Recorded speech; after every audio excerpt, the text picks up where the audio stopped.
Hello, everybody. My name is Ryan Koki of the Seahawk Recap Show, and welcome to a Seahawk game recap of Week 11, the Los Angeles Rams versus your Seattle Seahawks, a NFC West clash for first place. Oh,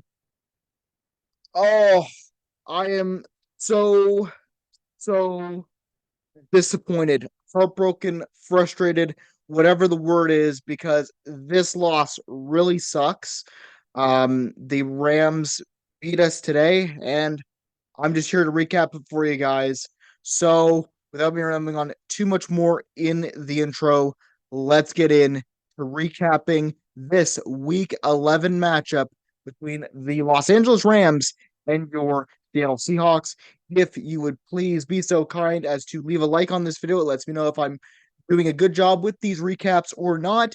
And if you would please consider subscribing, I am trying to reach 100 subscribers by the end of the year. That would be greatly appreciated. Game summary: Rams win 21 to the Seahawks 19. And let's start off with the Los Angeles Rams because they were the home team in this one, wearing their rivalry jerseys, which I personally really like. They had 249 total yards, 130 passing yards, 119 rushing yards, averaged 5 yards per play, had 12 first downs. They went 2 for 11 on third down, went 2 for 3 on fourth down, had 50 total plays, 0 sacks allowed, 6 punts, 6 penalties for 43 yards given up, 1 fumble lost, no interceptions thrown by Matthew Stafford, and they had 22 minutes and 11 seconds of possession time for the Los Angeles Rams. For your Seattle Seahawks, they had a total of 414 total yards today, 279 yards passing, 135 yards rushing. They averaged 5.2 yards per play, had 26 first downs. They went 7 for 16 on third down, went 1 for 1 on fourth down, had 79 total plays, 0 sacks allowed, 2 punts, 6 penalties for 47 yards given up, 0 fumbles lost. And here is the dagger: 4 interceptions thrown by Sam Darnold. We will get into that. Don't you worry, because I've got a bone to pick with Sam Darnold this game. And the Seahawks ended off the day with 37 minutes and 49 seconds of possession time. For Ryan's focus players, let's talk about the home team Rams for a moment. Matthew Stafford, 15 for 28, 130 yards passing, the 2 touchdowns, no interceptions. And the name of the game for this game right here was the offenses actually looked pretty darn sluggish. We didn't see much out of the Rams in terms of passing yards and, in terms of receiving. But Matthew Stafford, again, veteran quarterback. I've loved him ever since he came into the league with the Lions. Loved watching him play for many years. And this is what having a veteran quarterback does to a team, like a team that has the talent that Sean McVay has on offense. He's just able to manage the game. He's not going to put up a blistering amount of numbers against a Seahawks unit that's really damn good this year. But Matthew Stafford did what he needed to do, got the 2 touchdowns, and that's all he needed to do. One to Kobe Parkinson and the other one to Devontae Adams to get 14 points for his team. So good game overall from Matthew Stafford. Didn't have to do too much in this game to get the win. Let's get to running back Kyren Williams. Gotta hate this guy whenever we face him. 12 carries, 91 yards, 7.6 yards per carry, the 1 touchdown to open up the scoring for LA in this game. And he is a guy that broke a lot of tackles in this game in the first half. Most of his yards came in the first half. I believe it was 7 carries for like, or 6 carries for like 65 yards in the first half or something like that. And he did really well at controlling this game, making sure that he's hard to bring down. He's always been a tough ball carrier for any team to go up against. And you know what? This Rams offense is a very good stout group to come up against. But let's get to wide receiver Puka Nacua, 7 receptions, 75 yards, 10.7 yards per reception, 0 touchdowns. And here it is, man. Puka Nacua, another guy, along with Devontae Adams, who is just a freak. He is established himself as the number one wide receiver on the LA Rams for a very long time now. His ability to go up and catch the ball is amazing. His run after catch is what makes him so deadly in the passing game. And having a guy like Matthew Stafford, one of the original gunslingers in this league, Puka Nacua is going to get some good games in there and get some good catches in there. And that's what he did in this game, just completely and utterly controlled the game. But he also had 2 rushes in this game to kind of try and salt this game away on the 2 end arounds that he got in the fourth quarter. And man, this guy has an ability with his body control to be kind of like a running back at wide receiver. He's that good. But I think he had a really good game for the Rams. Let's get to the Rams defense. D lineman nose tackle Puna Ford, former Seahawk, and he had 4 solo tackles, 0 assisted, 0 sacks, 0 forced fumbles. And I really do miss Puna Ford on this Seahawks front. I've missed him for a couple years now. He's such a good defensive tackle or nose tackle when he needs to be. And he's putting up the numbers in this game where you're looking at it and you're looking at the stat sheet and going, he's only got 4 solo tackles. How is that really good? But when you watch him in this game, especially, he was a big instrumental part of this defensive line for the Rams. And he even batted a pass to stop Sam Darnold in the end zone. So he's part of this defensive front that made it so hard for the Seahawks to get anything in this game. DB, safety, Kitchens, 3 solo tackles, 1 assisted, 0 sacks, 2 interceptions. Kitchens is a guy that I put on notice because every time he faces Seattle, he seems to be a difference maker, and he was here getting 2 interceptions on Sam Darnold. And man, I believe they said on the broadcast he has like 5 after his first pick. He has 5 in his career, and 3 of them are against Seattle. Well, now he has 6 in his career, and 4 of them are against Seattle. So that's good to know. Just Kitchens, man, being in the place at the right time, undercutting throws, making the most of reading Sam Darnold's eyes, making the most of what his defensive line is giving him by promoting pressure and everything. And he's just able to pick off the passes and get some good, results for this Rams team where he put them into position to score on those 2 interceptions that he got for them. So a good game from Kareem Kitchens. Let's get to linebacker Nate Landman, 6 solo tackles, 1 assisted, 0 sacks, 0 interceptions.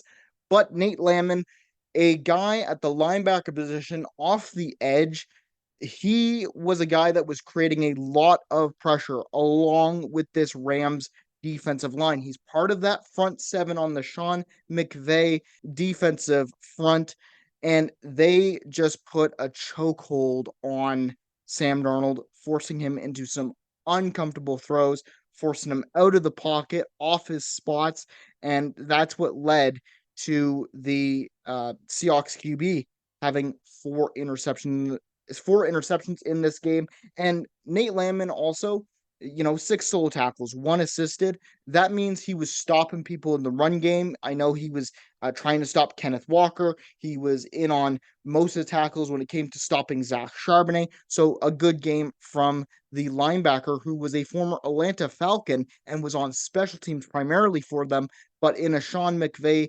linebacker core and system.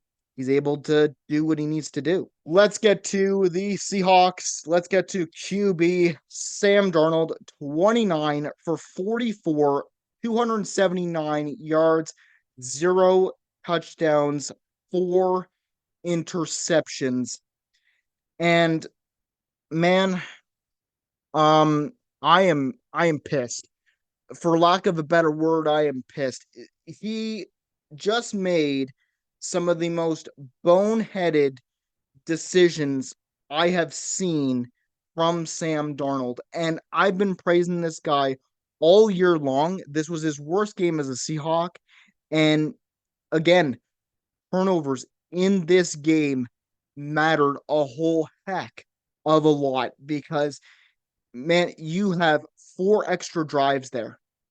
4 extra drives that you give up. And it's not only how Sam Darnold threw the picks, but it's also where he threw the picks. That first Kitchens pick, he set them up into the 25 of Seattle's territory on the field. And then Kareem Williams just had to run it in and score a touchdown on it, which he did. So they capitalized off of it. And, the whole thing with Sam Darnold is he just didn't look comfortable. And you can blame that on the O line, and I will get to the O line, but man, I think Sam Darnold looked scared in this game. He went back to, just making bad decisions. You couldn't for this offense, they couldn't get into the red zone. And when they did get into red zone territory, they just they just got stumped by a Rams defense that is, granted, they are good. They are one of the best teams in the NFC with the Seahawks. But for this offense, for a team that is supposed to score and is a high powered scoring team, they just didn't show up today. And Sam Darnold, I think, had a pretty bad game, although he did put in a decent performance for the last drive of the game, getting it down to Myers' field goal range and trying to kick a game-winning field goal. But I think Sam Darnold ultimately just not a good performance from him, and I need to see better. I want to see better because this was not the Sam Darnold that I think that we can come accustomed to. I think he's way better than this. He just had a really bad game, and it cost this win and first place in the NFC West. Running back Kenneth Walker, 16 for 67, averaged 4.2 yards per carry, the one solo touchdown for this team. That is right. The rest of Seattle's points came from field goals from Jason Myers. But Kenneth Walker, man, he had a decent day. I think he had a lot to do with this team even getting into the red zone, even getting a chance to get into the red zone, because he popped off some explosive runs, and that's what you're using Kenneth Walker for. His ability to slash through this Rams D line is no small feat, because this Rams pass rush is pretty deadly along with the Seahawks. So he's used to going against pretty darn good defensive lines, Kenneth Walker. So I think he had a decent day. I just wish he could have willed this team to victory, but that was Sam Darnold's job. Let's get to wide receiver Jackson Smith-Njigba, 9 receptions, 105 yards in this game, 11.7 yards per reception, 0 touchdowns. And even in a game where Sam Darnold did not look great, Jackson Smith-Njigba still showing up for the team. Like, it's amazing. This guy, third year in the league, and is going to be one of the best wide receivers in the league, is the best wide receiver in the league currently. I think he had a decent game. I just wish things came out differently. I think AJ Barner also had a pretty decent day as well, with 10 receptions for, I believe, 75 yards as well. So they both had a decent day, but Jackson Smith-Njigba, another 100-yard game. Just wish the Seahawks could have not squandered this one. The Seahawks defense, let's talk about D lineman nose tackle Byron Murphy, one solo tackle, four assisted, zero sacks, zero forced fumbles.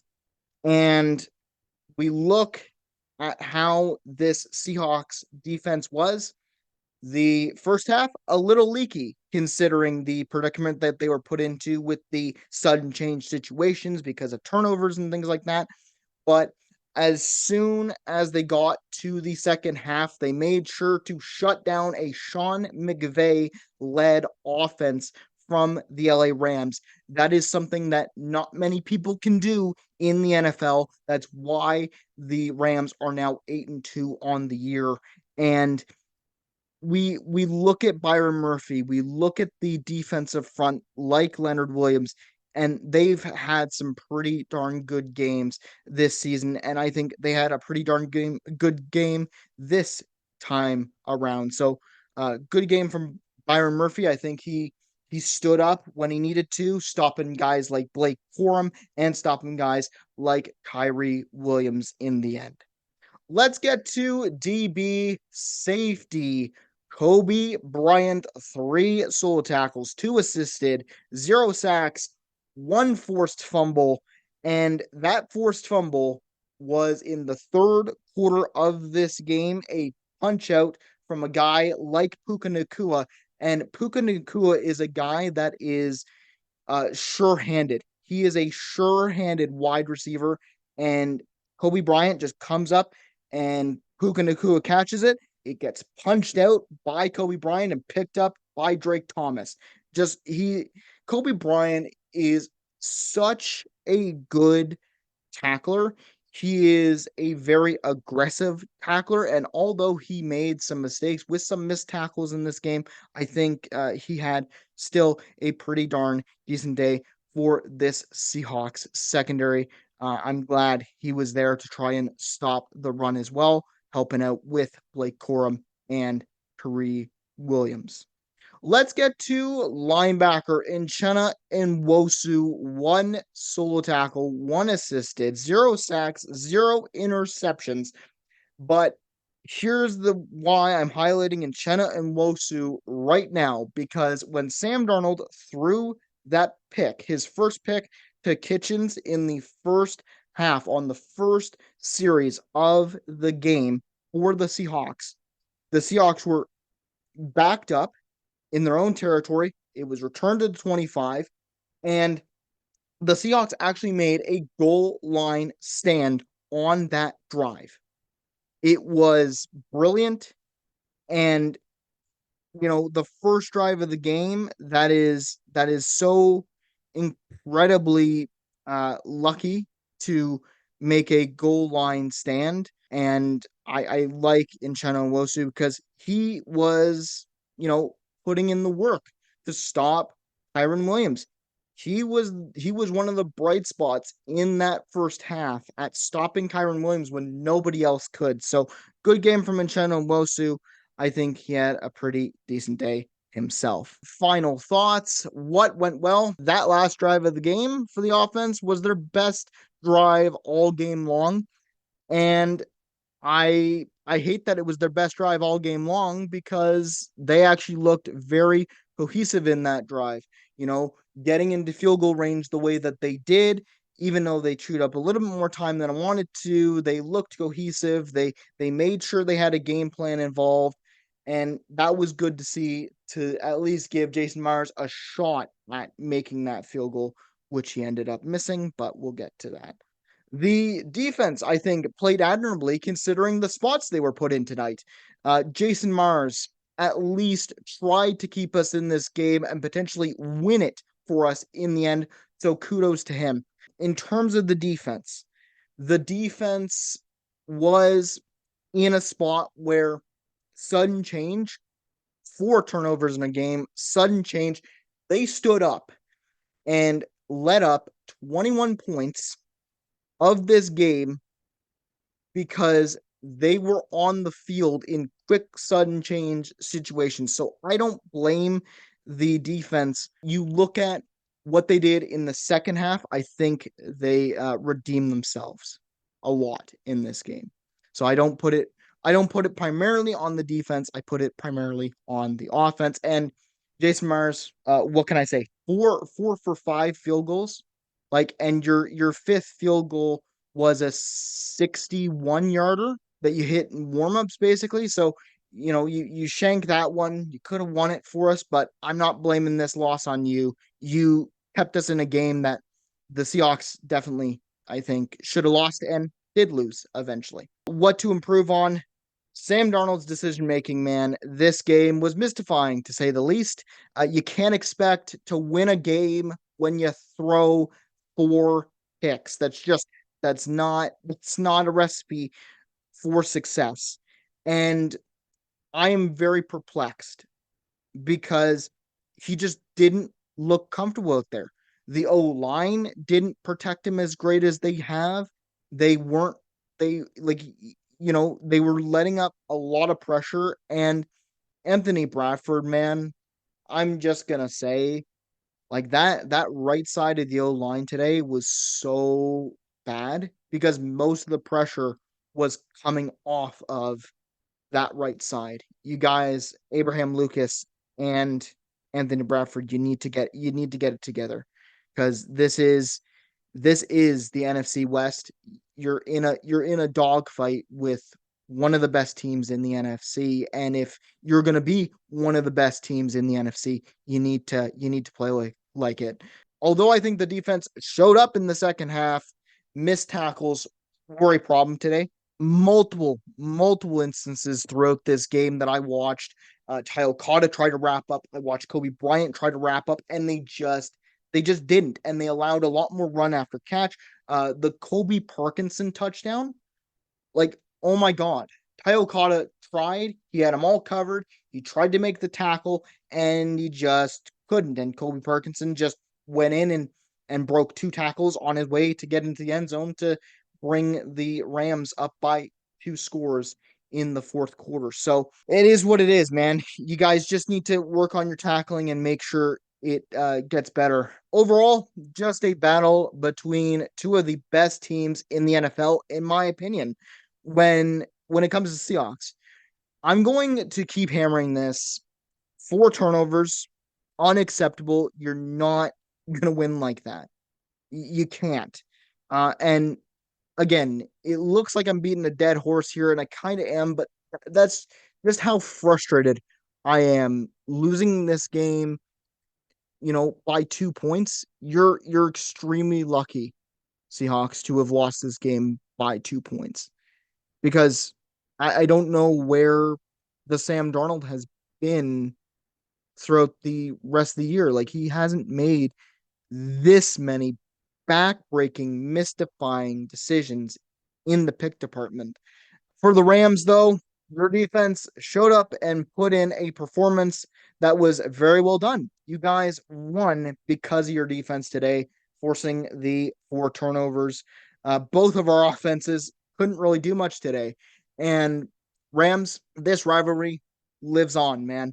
You guys are a very, very good team when we match up in the playoffs, because I think we're both going to make it to the playoffs easily in this division. I think we both are going to, take this NFC West crown and battle for it this rest of the season.